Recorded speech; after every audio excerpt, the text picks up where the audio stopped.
అందం అంటే గుణం. అమ్మాయి నయుండి చెప్తున్నా, I don't want people to call me beautiful. దాని బదులు నీది కష్టపడే తత్వం, నీలో కరుణ ఉంది, నీకు ధైర్యం ఎక్కువ, నువ్వు తెలివైన దానివంటే నాకు సంతోషం. Address us by our qualities. MS Subbalakshmi అంటే భక్తి, అందం కాదు. మదర్ తెరెసా అంటే కరుణ, అందం కాదు.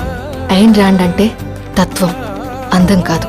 సరస్వతి అంటే విద్య, దుర్గా అంటే ధైర్యం, గౌరీ అంటే తపస్సు, లక్ష్మి అంటే శుభం. ఇలా ఏ దేవతనైనా ఆమె క్వాలిటీస్ కోసమే పూజిస్తారు, ఆమె అందం కోసం కాదు.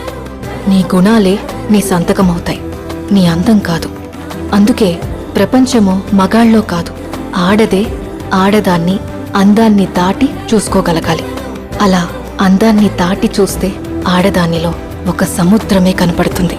గుణాలతో నిండిన ఒక దేవతే దర్శనమి